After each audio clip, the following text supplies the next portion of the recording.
우리가 오늘 맞이한 이 주연절은 그 뜻이 예수님께서 드러나시다 라는 의미입니다. 세상에 오셨다. 그리고 그 주님께서 우리에게 자신의 모습을 보여주시고 드러내셨다라고 그런 의미를 간직한 날이 이 주연절이라는 절기의 의미입니다. 대림절을 지나서 예수님이 태어나실 것을 기다리는 성탄절을 그리고 성탄의 때를 기다리고 성탄을 지나서 이제 드디어 예수님이 세상 가운데 우리의 일상 속으로 여러 가지 다양한 모습으로 드러나시고 함께 하신다는 사실을 우리가 집중하고 주목하는 절기입니다. 어둠 속에 감추어져 있었던 주님의 얼굴이 세상 앞에 드러나는 계절이로 날짜로는 1월 6일을 교회역에 전통적으로는 1월 6일을 보통 주연절이라고 하고 혹은 주연절을 지나고 나서 그 다음 주일을 주연절 첫 주일 이렇게 이야기를 합니다. 그러면서 그 첫 주일을 성경은 아주 오래전부터 어떤 본문으로 우리를 인도하냐면 예수님의 세례를 받는 예수님이 세례 요한으로부터 세례를 받는 그 장면으로 우리를 이렇게 인도합니다. 그러니까 예수님이 우리 가운데 드러나는 그 첫 장면이 무엇이냐면 바로 이 예수님이 세례를 받으시는 장면이다라는 의미가 되겠죠. 그래서 오늘 우리는 가능한 예수님이 세례를 받으셨던 그리고 세례 요한의 활동지였던 요단강가로 우리가 한번 그곳으로 떠나본다라는 마음으로 말씀을 대하면 좋겠습니다. 제가 이 말씀을 준비하고 또 묵상하면서 들었던 질문은 무엇이었냐면 왜 용서가 필요 없는 분이 세례를 그것도 이 죄사함의 세례라고 표현하는 물세례, 세례 요한의 세례를 받으셔야 했을까? 이 세례 요한도 말렸는데 예수님은 꼭 왜 이 세례를 받으심으로 그분의 나타나심을 우리에게 보여주시고자 하셨을까? 그리고 왜 하나님의 아들이 가장 낮은 자리에서 마땅히 세례를 베푸셔야 되는 분이 세례를 받기 위해서 줄을 쭉 서셨다는 걸 한번 여러분 상상해 보시면 그 장면이 잘 쉽게 약간 모순적인 모습이다라고 느낄 수가 있습니다. 만약에 어떤 면에서 보면 어떤 측면에서 보면 예를 들면 법정 공방이 치열하게 다투어지는 가운데 어떤 하나의 꼬투리라도 잡히면 위험해지는 어떤 이 법정 논란의 자리에서 만약에 오늘 본문이 어떠한 예수님은 하나님의 아들이라고 말하기에는 어렵다라는 어떠한 증거로 채택될 수도 있는 사실 예수님이 하나님의 아들이라는 것이 논증되어지고 증명되어지고 입증되어지고 그것이 교회의 언어로 선포되기까지는 굉장히 많은 이 논란의 시간이 있었습니다. 근데 왜 하나님께서 그러면 논란이 될 만한 여지가 너무나 많은 본문이거든요. 하나님의 아들이 죄가 없으신 분인데 이것 봐라. 죄사함의 세례를 받았지 않느냐. 하나님의 아들로 불려주기에는 결함이 있다는 표시 아니냐. 이런 어떤 법적인 증거로까지 불리한 측면에서 작용할 수 있는 이야기를 왜 예수님은 또 왜 성경은 또 왜 마태라는 사람을 통해서 이렇게 기록하게 하셨을까? 그러니까 이 부분이 사실은 굉장히 좀 모순적이면서도 의아하면서도 더 깊은 하나님의 의미가 담겨져 있는 본문이다라는 것을 헤아려 볼 수 있는 그런 질문의 어떤 부분이지 않을까라는 생각을 좀 하게 되었습니다.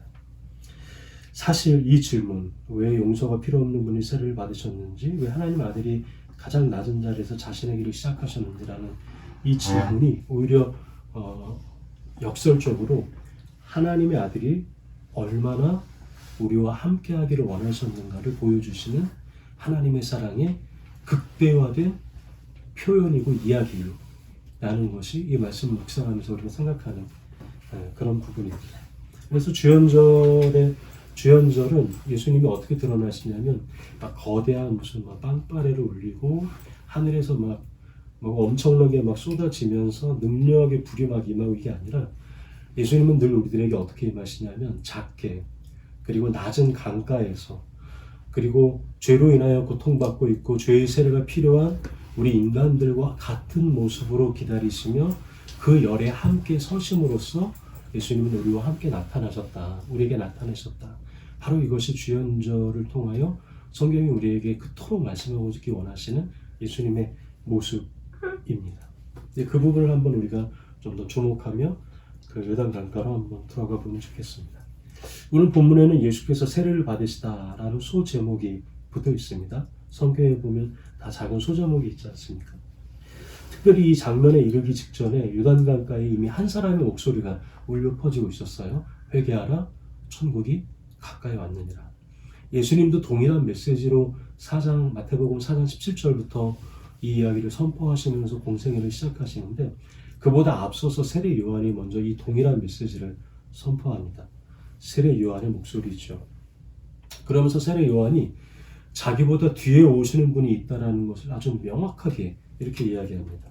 3장 마태복음 3장 11절인데요. 제가 한번 읽어드립니다. 내 뒤에 오시는 분은 나보다 더 능력이 있는 분이시다. 그는 성령과 불로 너희에게 세례를 주실 것이다. 아멘.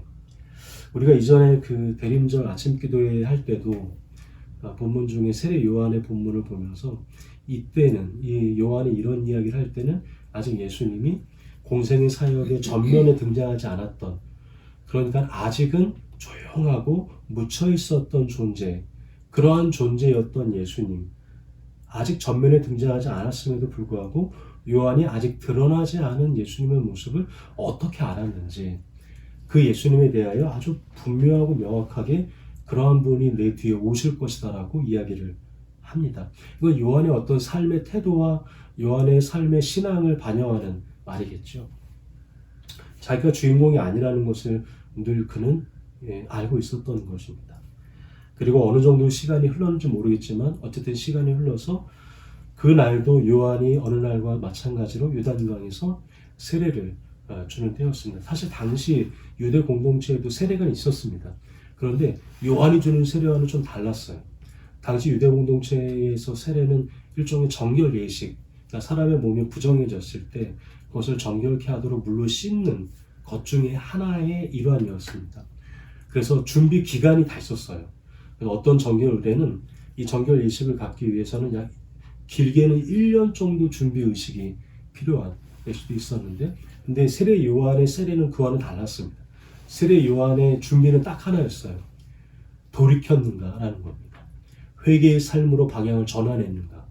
그러면 준비 기간 없이 바로 세례를 주고 받게 되었던 것입니다. 굉장히 당시로서는 아주 굉장히 급진적인 그런 세례였던 것이겠죠.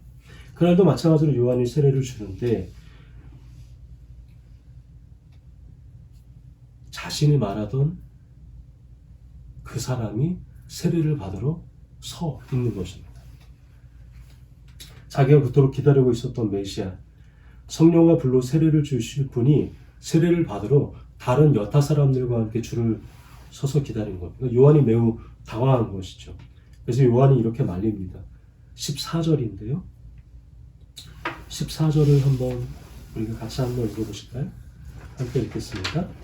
요한이 말하기를 내가 당신에게서 세례를 받아야 할 터인데 당신이 내게로 오시나이까. 아멘. 요한이 너무 잘 알고 있었습니다. 그분이 누구이며 그가 단순한 구원자를 넘어서 새로운 세례를 우리에게 불과 성령으로 주실 분. 그래서 불과 성령이라는 것은 무엇이냐면 일종의 심판을 가리키는 표현입니다. 그러니까 구원해 주시는 분임과 동시에 구원자임과 동시에 심판자의 역할을 하실 분이 메시아시고, 그 메시아가 지금 내 앞에 세례를 받는다는 게 이게 가당치나 않는 얘기지 않습니까? 만류하게 되죠. 자, 이쯤 되면 이제 자연스럽게 흘러가는 이야기는 아마 이 정도의 이야기지 않을까 싶습니다. 예수님이 기특한 거예요. 자신을 알아본 요셉, 아무도 자신을 아직 못 알아보는데 자신을 알아본 요셉을 칭찬하시고, 그래 내가 메시아이지라고 자신의 권위를 드러내시면서 메시아의 일을 시작하시는 장면으로 이야기가 전개되는 게, 이게 앞뒤 문맥으로 볼 때 이게 자연스러운 사실은 시나리오입니다. 근데 성경은 우리가 예상하는 시나리오와는 전혀 다른 이야기를 보여주죠. 그것은 바로 세례를 주셔야 될 분이 세례를 받으시는 장면으로 우리를 이끌게 됩니다. 씻기시는 분이신데, 인간을, 사람의 죄를 깨끗게 하시는 분이신데 지금 씻김을 받는 자리에 본인이 서 계시는 것입니다. 그러자 하늘이 열리고 하나님의 영이 비둘기처럼 내려오고 한 음성이 17절에 이렇게 등장하죠. 우리 17절을 같이 한번 읽어보도록 하겠습니다. 하늘로부터 소리가 있어 말씀하시되 이는 내가 사랑하는 아들이다. 내가 그를 좋아한다 하였다. 아멘. 여러분, 이 장면은 화려한 어떤 왕이 사람들의 축하와 축복을 받으면서 왕좌에 오르는 왕의 어떤 등위하는 그런 모습이 아닙니다. 그런데 성경은 이 순간이 비로소 예수님이 참된 왕으로서 기름 부음을 받는 자리다 라고 주님이 이 세상에 드러나는 순간으로 표현하고 있는 것이에요. 세례의 자리에서 가장 낮고 천한 세례를 받는 그 자리. 오늘 우리가 맞이한 주연절은 바로 이 장면을 기억하는 그런 날입니다. 그러니까 하나님의 영광은 늘 위로부터 거창하거나 화려하거나 무엇이 막 압도적으로 임하는 것이 아니라 늘 주님은 아래로부터 우리의 일상 속에서 작고 낮은 자리에서 죄의 자리에서 그렇게 우리와 함께 하신다라는 것을 성경은 시종일관 이야기를 하고 있는 것이죠. 그리고 이것이 십자가에까지 이어지게 되는 것입니다. 그리고 이 모든 이야기의 중심에 마태복음에만 들려지는 최초로 들려지는 예수님의 말씀. 그러니까 예수님의 삶이 본격적으로 시작하면서 처음으로 내뱉으시는 그 말씀이 마태복음 오늘 본문 15절에 이처럼 기록되어 있는데요. 15절을 한번 함께 읽어봅니다. 예수께서 그에게 말씀하셨다. 지금은 그렇게 하도록 하십시오. 이렇게 하여 우리가 모든 의를 이루는 것이 옳습니다. 그제서야 요한이 허락하였다. 아멘. 사실은 이 말씀의 이 의미를 잘 이해하기가 좀 쉽지가 않습니다. 왜냐하면 어제도 우리가 잠깐 얘기했지만 모든 의를 이룬다라는 것이 모든 의를 이루기 위해서 세례를 받아야 된다는 얘기인데, 근데 이 세례는 아시다시피 죄사함의 세례인데 이거를 굳이 예수님이 받을 필요는 없는 것 같은데 예수님은 이 세례를 받아야 모든 의를 이룬다라고 말하시는, 그러니까 이 모든 의라는 게 무엇인지에 대한 궁금증이 생기게 되는 것이죠. 근데 분명한 것은 한 가지 있습니다. 이건 뭐냐면 이 말씀이 바로 마태복음에서 예수님께서 그의 삶을 처음 시작하시면서 하시는 말씀이라는 의미입니다. 그러니까 처음 하시는 말씀이라는 것은 무엇이냐면 예수님의 이후의 삶에 또 그분의 공생의 사역의 삶을 압축해서 예수님의 삶은 이런 방향을 지향하며 나갈 겁니다 라는 것을 뱉는 선언적인 이야기이기 때문에 매우 중요한 의미를 담고 있는 것은 분명하죠. 비록 그 말과 의미가 좀 어렵다 할지라도 말이죠. 세례를 베푸시는 분, 그분이 세례를 받으시는 일이 예수님의 삶의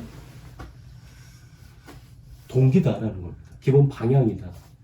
생명의 주인이신 예수님이 세례를 받는다라는 것은 우리가 예전에 세례를 받을 때 교육도 받으셨겠지만 물속으로 잠기는 거거든요. 밥티즈라는 세례라는 게 물속으로 잠기다라는 뜻입니다. 이 물속으로 잠기다라는 건 죽는다라는 걸 의미하는 거거든요. 그리고 나서 다시 물속에서 올라오죠. 이건 다시 살아난다라는 얘기입니다.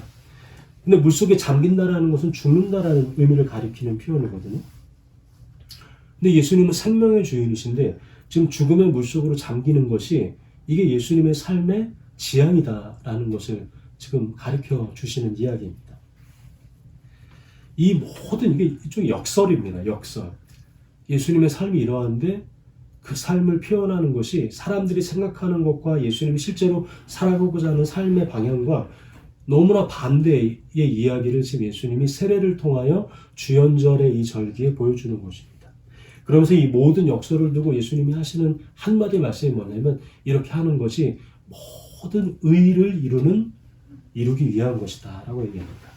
여기서 이 모든 의라는 헬라어는 한자로는 이게 올바를 의입니다. 올바르다라는 뜻입니다. 그러니까 뜻이 아니고 올바르다, 바른 이런 의입니다. 근데 헬라어로는 이 모든 의라는 이 부분이 파산 디카이오시넨이라는 단어를 쓰는데요. 근데 이 디카이오시넨이라는 의라는 뜻이 무엇이냐면 내가 무엇인가를 그러니까 율법을 다 지켜서 아니면 도덕적으로 착한 일을 해서 주어지는 저 사람 의로와 라고 칭찬받고 인정받는 의가 아니고 그것과는 다른 의를 표현하는데 하나님 입장에서 하나님이 우리에게 다가오시는 하나님께서 우리에게 낮아지시는 그리고 하나님께서 우리와 관계를 회복하시기 위해서 취하시는 행동을 의라고 말하는 것입니다. 그러니까 우리 측면에서 바라보는 의가 아니라는 얘기죠.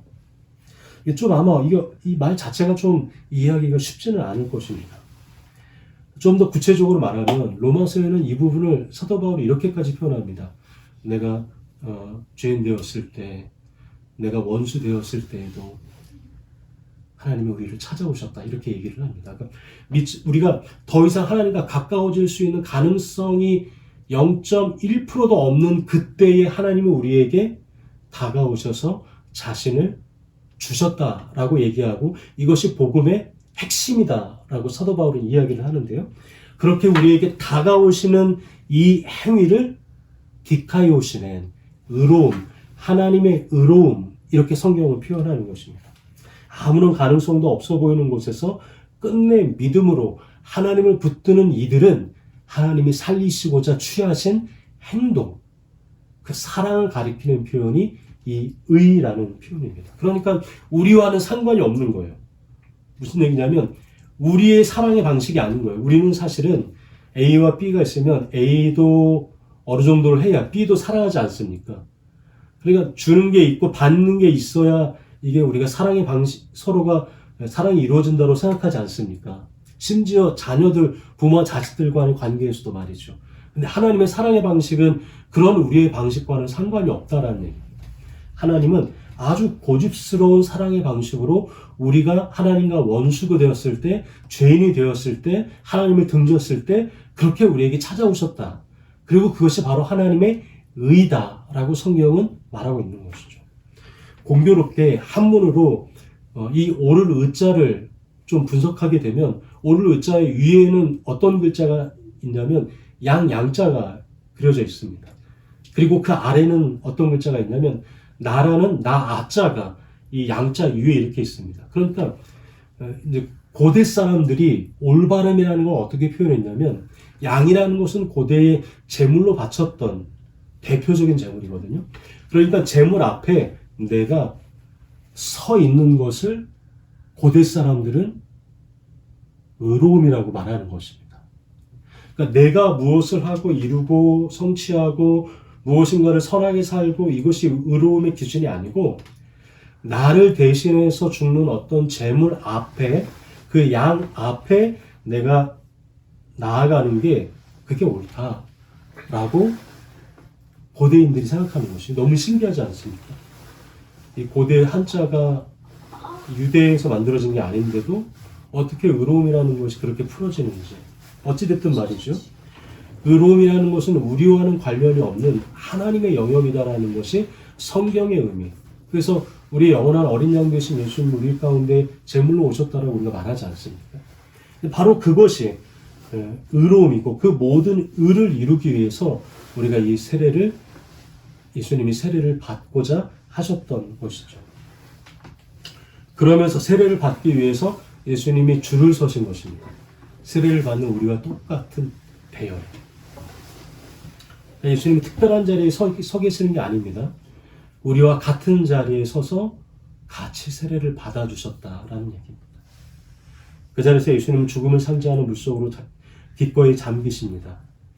그래서 주님이 받으신 세례는 단순한 의식이 아니라 이제 예수님의 삶이 어떻게 펼쳐질 것인지를 그리고 그분의 삶이 어떻게 십자가로 향하여 나아갈 것인지를 보여주시는 순종의 첫 몸짓이라고 할 수가 있는 것이죠.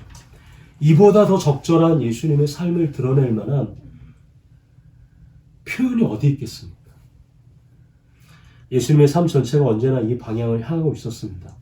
그분의 삶, 복음서에 있는 그분의 삶을 보면 언제나 한결같이 이 방향을 계속해서 잃지 않고 걸어가고자 하셨던 것이죠. 높아지기보다는 내려오셨고 그리고 멀리 밀어내기보다는 우리가 있는 그 대열로 함께 같이 서주신 분. 그렇게 살아가신 분이 바로 예수님, 그분의 모습이셨기 때문입니다. 그래서 하나님의 이 의를 이루시는 삶을 먼저 보여주시고 본문 속 예수님이 그 삶의 첫 걸음을 요단강이라는 낮아지는 자리 가운데 먼저 나아가셨던 것이죠. 우리도 주님의 이름으로 세례를 받지 않았습니까? 근데 우리가 세례를 받았다라는 것은 무엇이냐면 이 주님과 함께 같은 삶의 자리를 간직하고 있다라는 것을 뜻하는 의미입니다. 예수님은 예수님대로, 우리는 우리대로가 아니라 우리 역시 요단강에서 세례를 받으신 예수님과 함께 세례를 받고 살아가는 존재들이다라는 의미입니다. 혹 아직 물의 세례를 받지 못했다 할지라도 괜찮습니다. 우리는 여전히 주님 때문에 주님의 삶의 방향을 우리의 삶의 지향으로 여기며 살아가는 이들이기 때문에 그 같은 자리에서 주님이 우리와 함께 서주신 그런 존재들이기 때문입니다. 그러니까 예수님께서 세례를 받으신 사건은 단순히 과거의 장면이라기보다는 오늘 우리의 삶을 향한 예수님의 초청이기도 합니다. 우리가 세례를 받았고 그 세례는 예수님과 함께 세례의 삶의 방향으로 살아가고자 해야 되는 상징이고 기억이다라는 이야기인 것이죠. 세례가 우리를 구원에 이르게 할 수는 없지만 그러나 그 세례는 구원받은 자의 사람들의 삶의 지표와 방향이 되는 것입니다. 사복음서에 담겨진 예수님의 삶을 가만히 바라보면 한 가지 분명한 방향이 있다는 것을 알아차게 됩니다. 그것은 주님에게 먼저 자기 계획이 먼저 있지 않았다라는 것입니다. 그리고 자기 능력을 드러내는 것이 모든 삶의 제1우선순위가 아니었던 것이죠. 그분은 하나님의 뜻을 가장 우선시하고 화려하고 웅장한 왕의 모습이 아니라 대신 하나님의 뜻과 하나님의 이 의로움을 드러내기 위한 일에 자신을 드리며 자신의 삶을 하루하루 살아가셨다라는 것을 우리는 기억해야 하는 것입니다. 마태가 이어서 세례를 받고 물에서 올라오시던 예수님 앞에 뭐라고 기록하고 있냐면 하늘이 열렸다 이렇게 표현합니다. 진짜 하늘이 어떻게 열렸는지 그리고 하늘이 열린 것처럼 느껴졌는지는 모르겠지만 성경은 분명하게 하늘이 열렸다 이렇게 말합니다. 여러분 하늘이 열렸던 다른 성경의 기록을 여러분 들어보신 적 있지 않습니까? 언제입니까?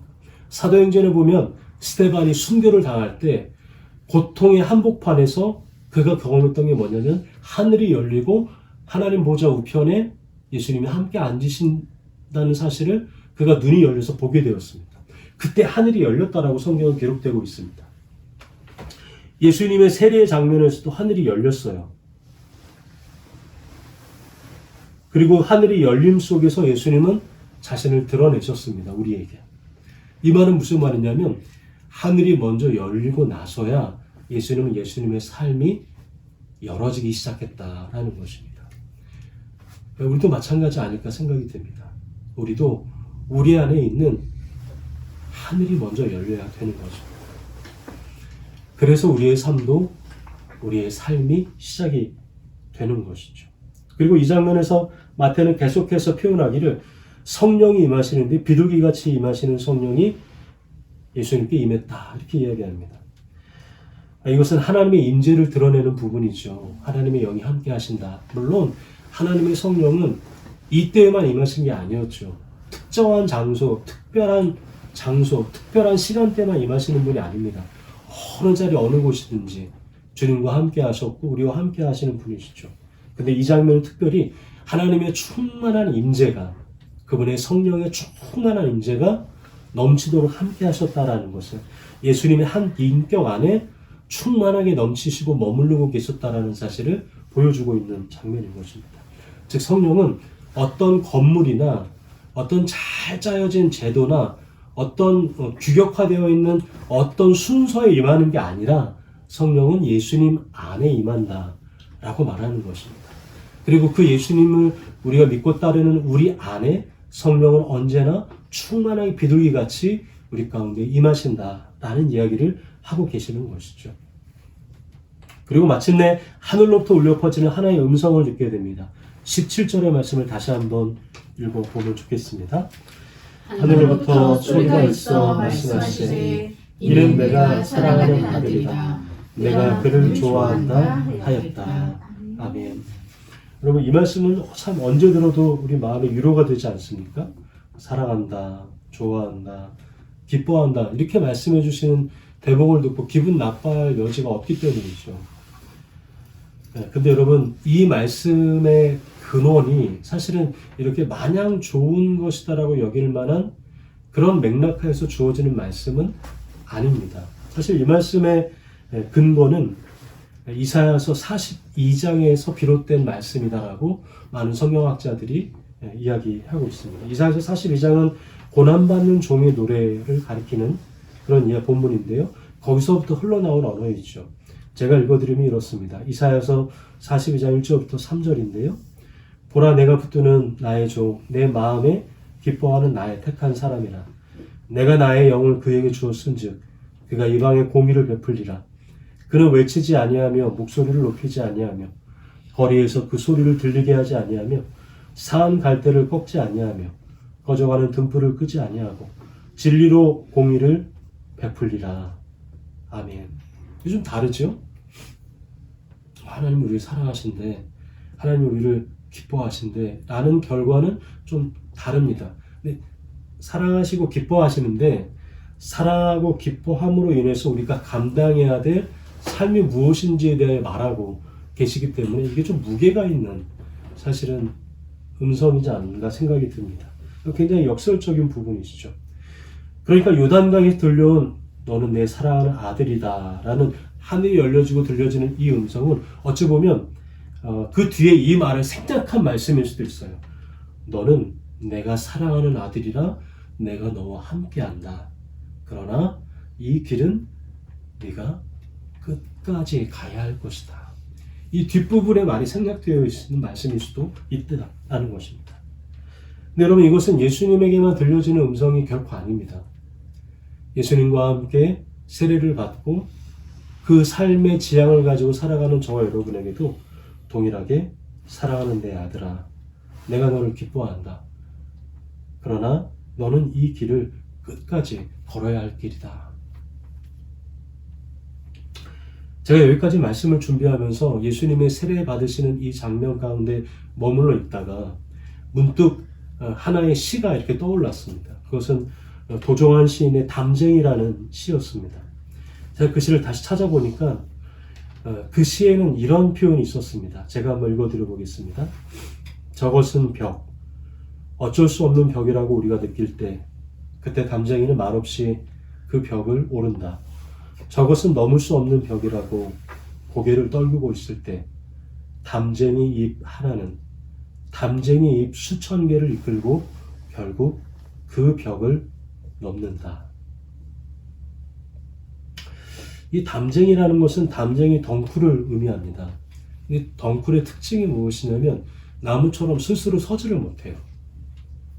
그러니까 꼭 어디인가를 의존하면서 벽이나 담 같은 데에 나무를 타고 이렇게 오르는 성질의 어떤 덩굴이죠.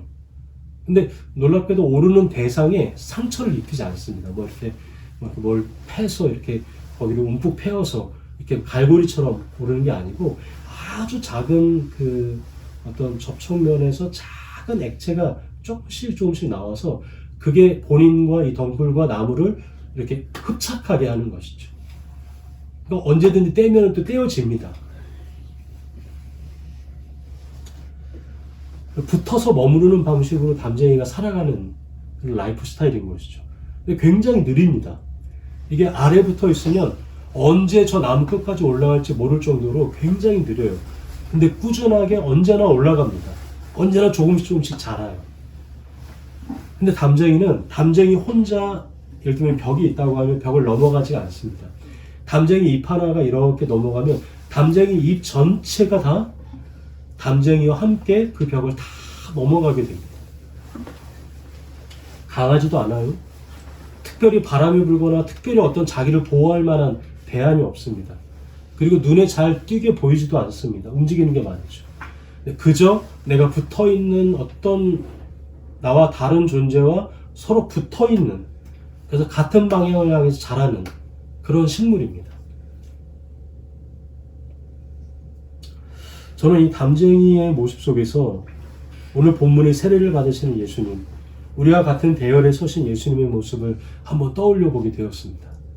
우리를 잡아서 일으키시는 화려하고 막강한 왕으로 우리 가운데 주연절에 나타나신 분이 아니라 우리와 같은 대열, 같은 세례를 받으시는 그 자리에서 세례를 받고자 기다리시는 모습으로 우리와 함께 하신 분의 모습 말이죠. 그러니까 주님은 벽 위에서 우뚝 서셔서 우리에게 여기를 가라 하고 이렇게 손을 가리키시면서 따라올 것을 재촉하시는 분이 아니라 벽 앞에서 좌절한 우리들 앞에 나타나셔서 우리와 함께 그 벽을 한번 내가 넘어보겠다라고 담쟁이처럼 오를 준비를 하시는 분. 혼자 뛰어넘지 않고 대신 우리와 같은 자리, 같은 줄에서 말없이 그 벽을 오르신 담쟁이와 같은 분이 예수님이 아니신가라는 생각을 할 수밖에 없는 것이죠. 도저한 시인의 시처럼 담쟁이 잎 하나는 결국 수천의 잎을 이끌고 벽을 넘어가듯이 실제로 예수님이라는 그 담쟁이 잎 하나가 셀 수 없는 수많은 인생들을 하나님의 나라로 구원하시고 인도하셨던 그 생명의 길로 이끄시는 하나님의 모든 의를 이루셨던 것을 우리는 이 주연절의 자리에서 기억하게 되는 것입니다. 하나님께서 사랑하시는 모든 기쁨의 교회 교우 여러분, 주연절의 아침 우리는 예수님께서 세례의 자리에서 들려온 음성을 들었습니다. 이는 내 사랑하는 아들이요 내 기뻐하는 자다. 이 음성이 단순히 우리 잘되게 해줄 것이라는 축복의 선언 아니라는 것을 우리가 들으면서 그것이 바로 예수님이 살아가시고자 하셨던 삶의 지향이었던 것을 우리는 말씀을 통하여 듣게 되었던 것이죠. 동시에 그 길은 우리가 살아가야 될 가볍지 않은 우리의 삶의 벽들을 연상시키게 하기도 합니다. 그러나 우리는 주님 안에서 소망을 품으며 살아가게 되는 것이죠. 왜냐하면 이미 주님이 그렇게 우리보다 앞서서 먼저 걸어가 주셨고 담쟁이 잎 넝굴처럼 우리와 같은 자리에 서 주셔서 함께 우리 삶에 있는 여러 가지 거칠고 버거운 벽들을 올 한 해도 우리와 더불어 함께 넘어가시겠다 말씀해 주시기 때문인 것입니다. 예수님은 홀로 벽을 넘는 영웅이 아닙니다.